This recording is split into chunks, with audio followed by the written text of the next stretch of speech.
simbol suara juga. Yang tadi Bu Tata mau bimbing observasi ya. Kapan pelaksananya kapan? Besok ya, Besok jam pertama di kelas pakai 8 berarti di belakang ya. Ada beberapa pertanyaan sebelum kita observasi ya. Observasi ini tujuan dari pembelajaran yang akan kita lakukan di kelas 8 ini apa? Tujuannya siswa memahami jenis-jenis gambar ilustrasi. Jadi sebelum praktek, anak-anak dikasih pemahaman dulu jenis-jenis gambar ilustrasi. Memahami jenis gambar ilustrasi. Kemudian area yang Bu Tata ingin kembangkan atau area pengembangan yang hendak Bu Tata coba? Mungkin kolaborasi antar kelompok, kan ini kegiatannya berkelompok ya Bu Linda. Jadi kegiatan kolaborasi mereka, relasi antar temannya, bagaimana mereka bekerja sama menyelesaikan identifikasi. Jadi nanti anak-anak akan mengidentifikasi buku bacaan. Berarti di sini pembelajaran sosial emosionalnya itu berelasi ya, karena mereka bekerja dalam satu kelompok. Dan ada diferensiasinya juga, diferensiasi proses sama konten. Diferensiasi prosesnya dan konten. Kalau prosesnya, kontennya dulu deh. Kontennya dulu ini tentang apa nih? Kontennya mereka dibebaskan mengidentifikasi buku. Yang diidentifikasi lebih ke gambarnya, tapi bukunya bebas, boleh komik, novel, cergam atau apalagi cerita rakyat. Iya, cerita rakyat. Kalau prosesnya mereka boleh mencari tahu dari mana aja, dari buku, modul yang saya sediain, ataupun dari internet. Berarti fokusnya ke PSI berelasi dan diferensiasi konten dan proses. Lalu strategi yang dipersiapkan Bu Tata untuk besok apa nih? Strateginya mungkin biasanya sih ice breaking. Di awal saya udah siapin kartu gitu, isinya pertanyaan-pertanyaan pemantik untuk mereka gitu sih. Jadi ice breaking dulu, habis itu nanti anak-anak ngambil kartu pertanyaan, isinya simple, bagaimana kondisi mereka saat itu, kata-kata positif, apa yang buat mereka senang dan sebagainya. Kemudian berkelompok tadi berapa orang Bu Tata? 4 sampai 5 orang. Jadi nanti ada presentasi? Ya, presentasi. Mereka berkelompok ke depan gitu ya, presentasi. Lalu hanya presentasi aja? Presentasi, teknisnya kelompok presentasi, lalu kelompok lain menyimak dan menyiapkan satu pertanyaan. Jadi kelompok lain nanti akan ditunjuk oleh kelompok yang maju, lalu mereka bertanya, boleh satu pertanyaan, atau setelah itu boleh tanya, kelompok lain yang mau bertanya boleh. Tapi yang ditunjuk wajib bertanya. Jadi kelompok yang maju supaya yang menunjuk ya? Yang lain supaya fokus. Kita ketemu besok di jam pertama di kelas 8E 2 GPR 2 jam aja. Terima kasih Bu Tata. Terima kasih. Salam. Oke, semuanya assalamualaikum warahmatullahi wabarakatuh. Waalaikumsalam warahmatullahi wabarakatuh. Ada yang sudah ada kenapa? Hari ya, aman? Berapa banyak? Berapa habis? Sama juga udah. Tapi jadi harus tetap. Oke, yang terakhir hari ini hanya nama, alhamdulillah berarti semuanya dalam keadaan baik kan? Baik, sebelum kita lanjut ke materi kerangka presentasi yang kemarin, biasa, ibu akan kalian akan memilih kartu yang udah disediakan. Kartunya berisi beberapa pertanyaan pemantik buat kalian. Ini ada beberapa pertanyaan. Nanti cara mainnya, kalian siapkan berhadapan sama berhadapan. Boleh yang sejenis atau yang sejenis? Jasnya sama ibu dari kita berhadapan. Jadi jasnya oke, silakan berhadapan sama teman kalian. Jadi cara mainnya, silakan terlibat kita udah bijak. Kita misalnya ibu bijak. Nanti kalau misalnya udah ditentukan. Tapi kalau misalnya ibu sebut si hitam, jadi yang hitam harus menangkap si hijau. Jadi yang ibu sebutkan menangkap ini. Oke? Dan kita silakan berhadapan. Pokoknya kalau yang ibu sebut menangkap ini ya, harus menjauh. Nah, yang ibu sebut menangkap. Nah, kalau menangkap, menangkap lagi. Oke, semuanya 1, 2, 3.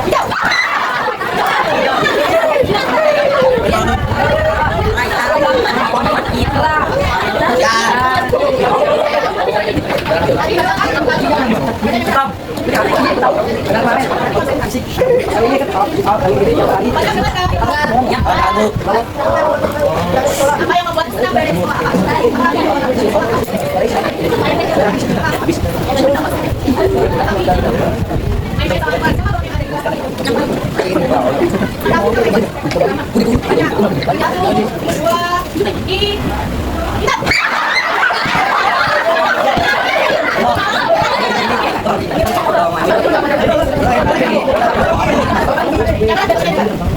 apa yang ini kamu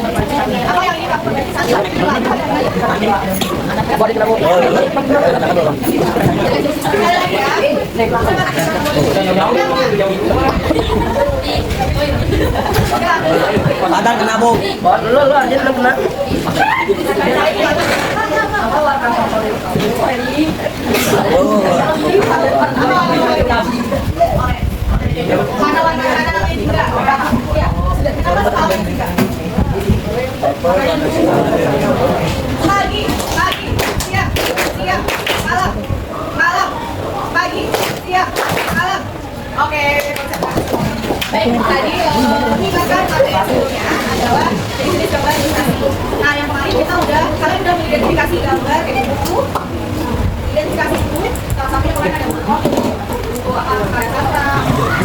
Oke,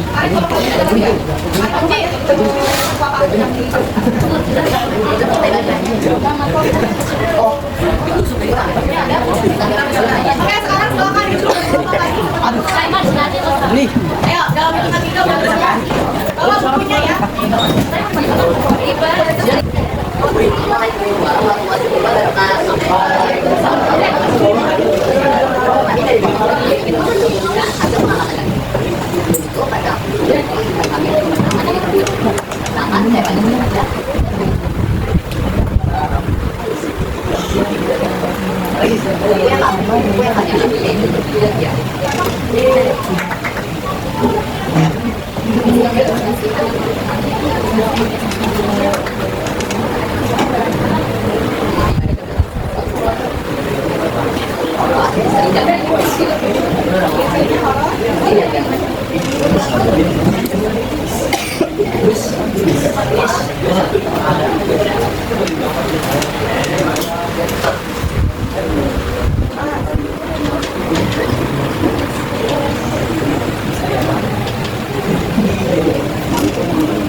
Jadi pertanyaan tadi itu bagaimana penggunaan simbol ini mempengaruhi pemahaman pembaca terhadap seseorang atau berkomunikasi.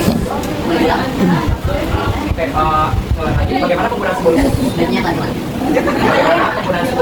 dan filosofi dalam materi ini mempengaruhi pemahaman pembaca terhadap kesan moral atau filosofis yang tersirat. Simbolisme dan ironis.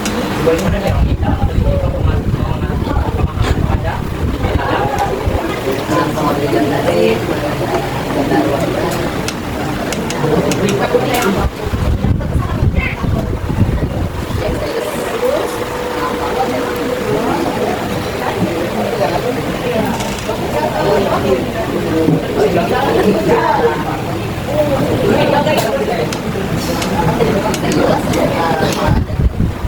Ya, jadi bukunya gambar ilustrasinya hanya ada satu, gambar warna-warni abu-abu. Oke, dibuka ini adalah novel. Berarti kalau novel jenis apa? Kenapa? Karena mengandung cerita ya. Rasanya sih fiksi. Itu termasuk di dalam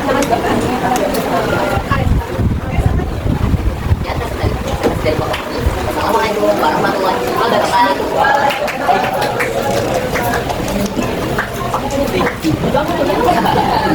Kalau siapa yang belum? Oke, silakan.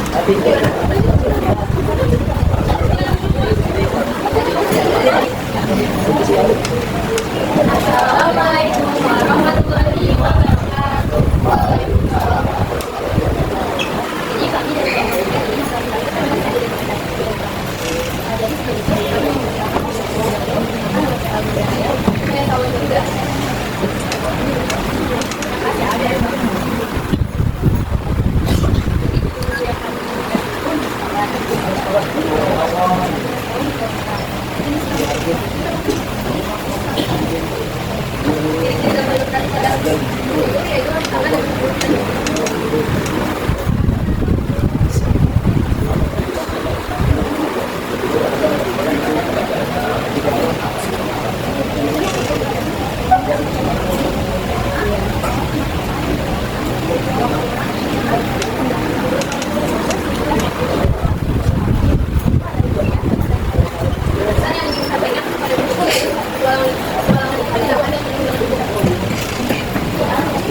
Lagi.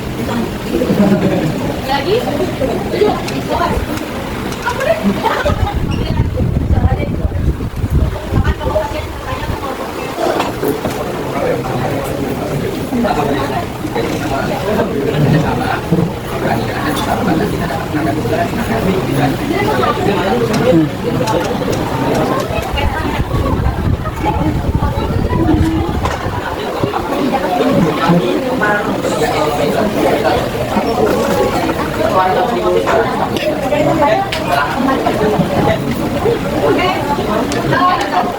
Dari kelompoknya kawan dan teman itu adalah dengan budaya berarti apa? Kalau berarti termasuk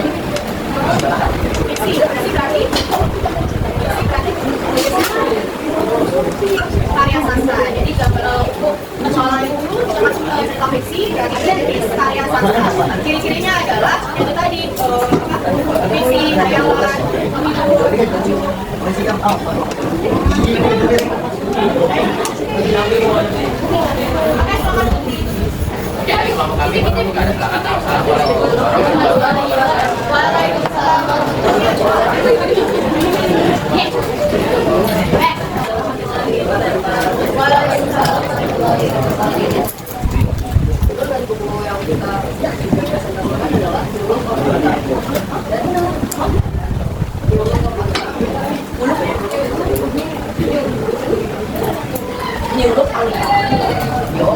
dan dari gambar ilustrasi kelompok kita, kelompoknya adalah gambar ilustrasi kelompok.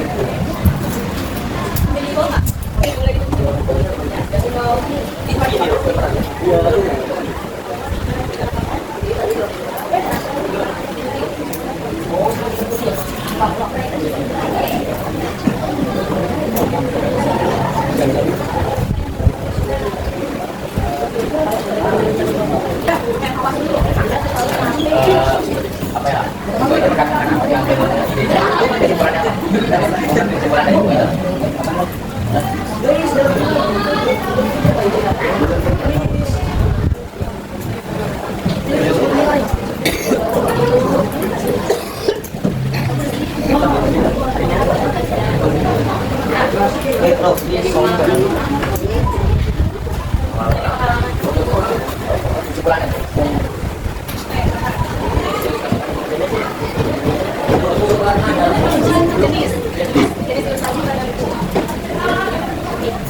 kita merasa lebih keren dan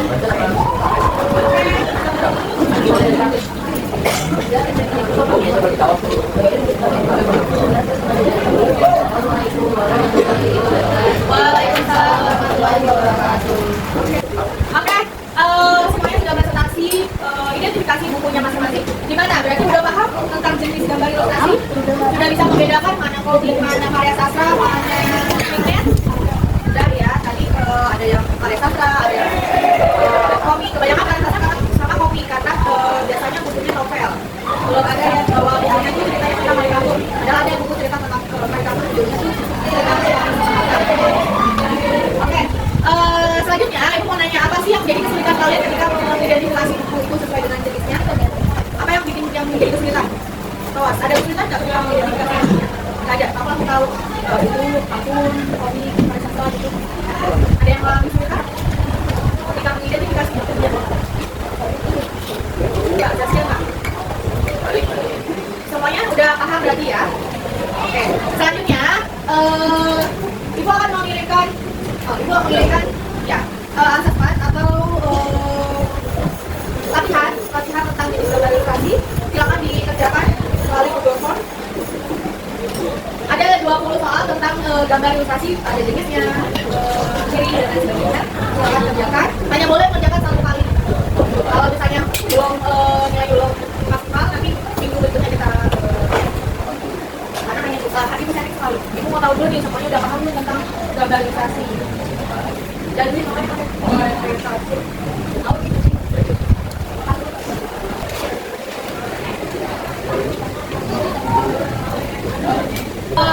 Mengidentifikasi buku jenis globalisasi untuk hari ini minggu depan kita akan mengidentifikasi komik. Jadi kita mau secara detail mengidentifikasi komik. Unsurnya ada apa aja sih di dalam komik? Tadi yang udah mengidentifikasi tentang komik, belum keseluruhan menyebutkan unsurnya. Sebenarnya untuk gambar komik itu ada banyak unsurnya, jenis gambar komik, terus fungsi, gaya, banyak. Jadi kita ke depan akan bahas secara detail tentang komik. Kalau kemarin kita secara keseluruhan jenis globalisasi secara keseluruhan, minggu depan kita akan identifikasi komik. Yang punya buku komik minggu depan di bawah ya. Minggu depan di bawah kita akan mengupas-upas tentang unsur-unsur komik ya. Oke, hari ini ada pertanyaan? Nggak ada, cukup ya. Bisa menyimpulkan kegiatan kita hari ini? Ada yang mau menyimpulkan kegiatan kita hari ini? Apa yang sudah kalian dapatkan dari proses identifikasi sampai presentasi? Cara membedakan gambar ilustrasi dan gambar ya. Pelajari jenis-jenisnya, kegunaannya, apa fungsinya, unsurnya. Oke semuanya, tangan kalian semuanya. Oke, untuk minggu ini Ibu ucapkan terima kasih. Ibu harap kegiatan tadi dapat bisa diaplikasikan di kehidupan berikutnya. Karena kita udah belajar bagaimana memahami sebuah gambar buku atau bagaimana memahami gambar. Akhirnya wassalamualaikum warahmatullahi wabarakatuh. Oke, terima kasih. Selamat siang Ibu Tata. Siang. Kemarin kita sudah melakukan observasi kelas ya di tanggal hari Jumat ya 13 September 2024 di kelas 8E selama 2 jam pelajaran. Nah hari ini kita lakukan refleksi. Nah, baru dikatakan nih apa yang bisa dikatakan refleksi dari kegiatan pembelajaran yang kita lakukan di kelas kemarin. Di kelas 8E itu sebenarnya dari semua kelas yang saya lihat beda kan saya masuk kelas 8C sampai D sebenarnya menurut saya kelas yang paling berhasil sih 8E karena anak-anak tuh bisa menggali pertanyaannya semuanya udah bisa menggali pertanyaan dengan baik pertanyaannya itu semuanya ada yang tidak tahu ya Iya, saya juga nanya kan gambar-gambarnya semua ceritanya dan paling aktif dari semua kelas sebenarnya udah sangat sangat berjalannya lancar tapi mungkin kemarin waktunya yang kurang maksimal jadi waktu untuk refleksi bersama anak-anak tuh tidak lama jadi menimbulkan kegiatan pembelajaran presentasi sampai di akhir itu pas penutupan tuh sangat padat yang udah buru-buru duluan. Mungkin karena kemarin nggak dikasih batasan waktu ya kita ya presentasinya berapa menit gitu. Iya iya. Mungkin kalau diberikan waktu dia ke kelompok 5 menit presentasi ini cukup ya. Nanti kekurangannya bisa. Kemudian tindak lanjutnya bagaimana nih Kak? Mulai dari pembelajaran kemarin karena proses presentasinya sudah berhasil namun mungkin refleksi sama penarikan kesimpulan sama anak yang belum terlaksana jadi mungkin pertemuan berikutnya kita menyimpulkan dulu setelah itu anak-anak kegiatan berikutnya adalah mereka membuat laporan dalam bentuk bebas mau poster, video atau isi ilustrasinya semuanya itu mereka kemukakan melalui laporan belajarnya bebas ya. Baik, tadi soalan yang berkata untuk catatan refleksinya memang kelas 8E dari 3 kelas yang berkata aja ya kelas 8 6 kelas yang berkata aja memang kelas 8E yang berhasil untuk pembelajaran mengenai gambar ilustrasi. Terus siswa juga menggali pertanyaan dengan baik sehingga sempat membuat yang presentasi juga ke lingkungan untuk menjawab gitu. Hanya saja waktunya kurang maksimal ya untuk menyimpulkan pembelajaran. Tadi mungkin sarannya untuk tindak lanjutnya diberi batasan waktu untuk presentasi tiap kelompok agar dapat menyimpulkan pembelajaran. Untuk rencana pengembangan diri Bu Tata, aktivitas apa yang ingin Bu Tata kembangkan ke depan melihat anak-anak seperti itu? untuk saya sendiri atau anak-anak aktivitas yang mau kembangkan di dalam pembelajaran pembelajaran yang berdifferensiasi diferensiasinya mesti diapain? Kalau melihat dari proses presentasi sama tanya jawab mereka udah sangat paham kan, berikutnya adalah praktek. Mungkin berikutnya adalah mereka diberi keleluasaan menciptakan figur dari bayangan apa ya, bayangan mereka sendiri, lalu dibuat cerita. Kan nanti memang tugas akhirnya atau karya akhirnya itu mereka membuat karya ilustrasi, boleh berupa komik, boleh berupa mereka membuat kartun dari benda yang mereka suka. Biasanya itu anak-anak suka, misalnya suka buah alpukat gitu. Dan buah itu tuh bisa dibuat, bisa dijadikan objek dia gambar ilustrasi. Nah, mungkin mereka diberi keleluasaan bebas memilih apa aja. Jadi mereka senang membentuk gambarnya, itu terpaku. Diferensiasinya ya, kontennya ya. Gitu. Terus kalau menurut Tata, ukuran keberhasilannya apa nih ketika anak diberikan praktik seperti ini? Tapi mereka bisa menuangkan idenya jadi berupa gambar sih. Biasanya anak tuh kesulitan itu benda. Bu, saya tuh ada di sini mau buat kubus, bisa ada ininya gitu. Tapi untuk menuangkan ke sebuah gambarnya tuh mereka kesulitan. Nah, mungkin apa ya? Patokan keberhasilan dari untuk saya adalah ketika mereka berhasil menuangkan ide sama gagasannya menjadi sebuah gambar. Itu mereka gambarnya bebas mau menggunakan apa? Kalau apa namanya bisa kayak misalnya kalau dari apa sih langsung di tab gitu? digital. Digital maksudnya bisa juga Bisa juga. Karena anak kan saya lebih gampang digital gitu, lebih enak, lebih udah langsung ada warnanya, nggak bisa warnain lagi gitu ya. Di digital juga oke lah ya. Gitu. Nah terus untuk menuju keberhasilan itu ada faktor pendukung apa yang buat apa? Pendukung ya. Ya mungkin biasanya sih dari sayanya dulu ya Bu Dinda, memberikan contoh. Kalau biasanya kan saya udah bikin tutorialnya di YouTube, tapi kalau di kelas biasanya suka kendala sinyal atau dan lain-lainnya. Ya saya yang harus menyiapkan dulu alat peraganya supaya anak-anak tuh percaya, oh gurunya bisa kok, pasti saya juga bisa. Jangan cuma nyuruh-nyuruh aja kamu buat ini gitu. Tapi gurunya nggak bisa gitu. Sama aja kayak saya ini nulis, gurunya nggak mau nulis gitu. Iya. Kira-kira waktu yang dibutuhkan untuk praktik itu berapa lama? Biasanya targetnya itu 2 minggu. Dua kali pertemuan. Ya, buat Bu Tata, saya juga sangat mengapresiasi pembelajaran Bu Tata di kelas 8-nya kemarin asik banget gitu. Saya juga apa namanya ya, tidak menyangka ya anak kelas 8 sudah bisa membuat pertanyaan yang out of the box gitu. Ya, terima kasih Bu Tata. Semoga pengembangan berikutnya tercapai dan berjalan dengan lancar. Insya Allah. Terima kasih Bu Tata. Sama-sama. Terima kasih.